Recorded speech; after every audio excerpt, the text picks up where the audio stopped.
Carolina This Week with Trey Paul.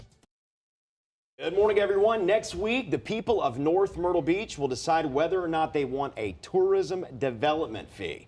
That is a 1-cent tax on anything except unprepared food. We've got George Durant with the North Myrtle Beach Chamber of Commerce here to talk about it. Thanks for being here with us this morning. Good morning, Trey. Thanks for having us. All right, so that's the short version of it. Help me and justify my math here. So if I have a bill that's $100, that's going to be an extra $1 that I'm going to see based on this TDF. Correct. Okay. And there is one more correction. Prescription drugs are exempt. You mentioned groceries and all those living expenses that you have, your utilities and items like that. So it's not meant to burden the permanent residents overly. All right, so where exactly will the money go? And tell me what this TDF, the whole idea behind it. Well, about a decade ago, we were blessed to have a gift wrap presence from our legislature. They instituted a fee that's very clean and progressive called the Tourism Development Fee. And this fee was designed to be the perfect trifecta for the one industry that really supports this area and sustains it, travel and tourism, and the wonderful brand that we have built in North Myrtle Beach. Second benefit, it helps our city defray a lot of cost. North Myrtle Beach has some challenges with being able to enhance public safety as we grow. They have some challenges to provide parking and infrastructure. It allows for that. And then finally, there's an allowance in this particular fee that helps the residents offset their property tax by taking a minimum of 20% of the 20%, which I'll get into that math a little bit, to offset their property taxes. So the residents, our city government, and our burgeoning travel and tourism industry and our brand benefit from this. So all the money goes towards promoting North Myrtle Beach? No, actually 80% of it is earmarked for protection of the brand and marketing North Myrtle Beach. It's very important to understand that we've gotten tremendous traction over the last several years in terms of differentiation of our traditional family-friendly beach is something that we want to preserve. So 80% of the fee will go to out-of-area, out-of-state marketing and protection of the brand. And by the way, all of the efforts would be focused on the spring and the fall. We don't want to burden the summer at all or increase the capacity in the summer. Rather, we want to even out our season. So there's that 80%. 20% goes back to the city, and they're free to use this how they see fit with one exception. 20% of that 20% must go to property tax relief for our residents in the area, and then the remaining part of the 20%, which would amount to $1.3 to $1.7 million, could be used for infrastructure like parking, which we need, and also public safety, which is always an issue for anyone who lives in an area. All right, so you've given us the breakdown, 80-20. Do you foresee any arguments about where that money is going to go or should go? I think everybody will have opinions. The hierarchy or the priorities that our city will place on the use, the percentages of property tax, public safety, infrastructure, is really up to them. The state law mandates where the 80% goes, and 80% goes to prop up and sustain our brand and tourism in the area. You know, a lot of folks, they hear tax and they immediately think, no, I don't want to pay any more taxes. What do you say to the folks who just don't want to pay any more in taxes? You mentioned there is a rebate. It's very important to understand that quality of life is what is at stake right here too. I don't think anyone who ever relocated to the area or visited the area were not first a tourist. And all the things that we enjoy, your favorite restaurant, your recreational facilities, the assets, the roads, the public access to the beaches, entertainment, attractions, are here solely on the back of tourism. So we see it more of an investment to sustain that rather than a cost. Sure, the word tax sometimes conjures up a preconceived notion of what people are paying, but the thing we like about it is this: the vast majority of it, and conservatively speaking, it's going to be 2/3, it's going to be paid by our visitors. They share the burden and they share the responsibility for making sure the areas we live are well maintained, safe, and conducive to a good quality of life. So it depends on a perspective, and we think that this investment, again, is very fair because the vast majority is going to be shared by what we call temporary taxpayers, and those are the tourists who come to the area. I think it's also interesting to point out that Myrtle Beach is the only other city in the state of South Carolina to have a TDF like this. Let me ask you this: what do you say to the folks, the year-round residents, who say, I really just don't think I can deal with any more traffic in the summer? Tourism is great, it's fine the way it is, I don't want any more people coming to this area right now. I mean, I kind of understand where they're coming from if they feel that way. What do you say to those folks?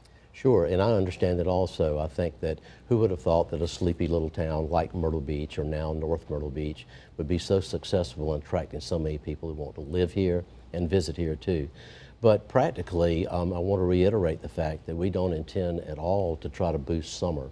What we want to do is even out the visitation in March, April, May, and again in October and November, where you don't even feel the traffic or the stress, and it allows people to employ more folks, keep their businesses open and thriving, and also a more energetic, vibrant quality of life too.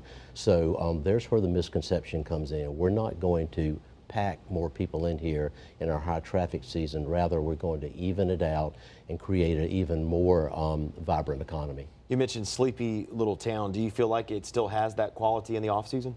I absolutely do. We feel like it does in the on season, so to speak. And I'll tell you why. We've jealously and desperately guarded the fact that we're an old traditional beach town. And even though there are 15,000 rental units in the area, the quality of those units in terms of beach homes, condominiums, and where people choose to vacation, it feels like you're vacationing in somebody's backyard.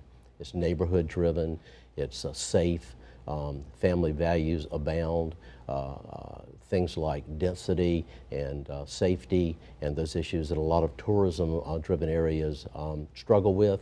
We have done a real good job, and hats off to our city for doing that. We just want to help them do it even better.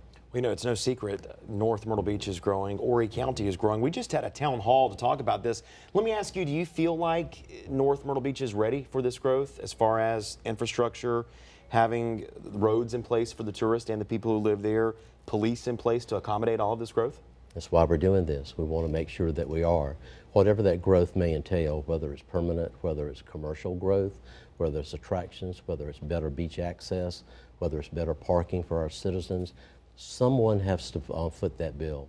And I would rather have the tourist share in that cost than for property taxes to go up and other taxes and fees to be levied, which is the larger burden on the residents in the area. So to answer your question very succinctly, yes, I think we're ready, and something like this will prepare us for that and give us the resources to deal with it when that growth inevitably comes. And I must go back to the way it's framed too, that it's controlled growth. Our city has done a great job in planning and zoning. Our residents appreciate the quality of life we have, and the people who do business there are very hyper aware of the fact that we want to maintain this brand of a small beach town community. Excuse me, what type of feedback are you getting regarding the TDF? Do you feel like voters will vote in favor of it next week, or just maybe they need some more information, or they're just not in favor of taxes at all? What type of sense are you getting? That's an excellent question, and the feedback, honestly, is across the board. I think that those people that immediately see and hear the word tax are going to have some preconceived notions about what they're voting for. But the people who study it and understand that this investment and the revenue that we're going to generate to, again, help citizens, our city, and our industry, I think that they will make intelligent decisions, Trey. And by that, I think that they will delve into this, they will study it, and to answer your question, of course, more education is needed. A dialogue is always important, communication is always important, and that's what we're here for, is just have a discussion. All right, well, I've got you here. I want to ask this, forecast for this year's tourism season. Gas prices are still relatively low, the economy is improving. Do you expect a really big summer tourism season this year? Absolutely, and it's not a matter of hype. I will tell you from a perfect transparent perspective, the bad weather across the United States, unless you're in Key West or the very end of the Baja Peninsula, there was going to be some cold weather everywhere. And the fact that the consumer is in control right now can see that the weather is cold in the south, wherever it may be, inhibited decision making and planning. All of a sudden last week, the lights switched on. Calls started coming into our accommodations, the internet lit up, emails started flooding in, and now the forecast is extremely rosy. So what we want to do is catch fire like we have the last 2 weeks and ride that momentum into the spring, which is real important, and then on to what we hope will be a record-breaking summer. All right, sounds good. George Durant, North Myrtle Beach Chamber of Commerce. Anything else you want to add about the TDF before we go? No, I think that it is the world's best insurance policy. We are one crisis away, whether it's a hurricane whether it's some unforeseen tragedy, whether it's another natural disaster. We're one unforeseen circumstance away from having to rebuild this economy. And all the things that we take for granted that was created by tourism, they'll be gone. So I think this is a great insurance policy to have in place so that we can protect and protect the brand and make sure that we continue on a trajectory that's good for our city, for our residents, and for the industry that made this entire area. All right, thank you very much. Thank you so much for having us. We'll be right back.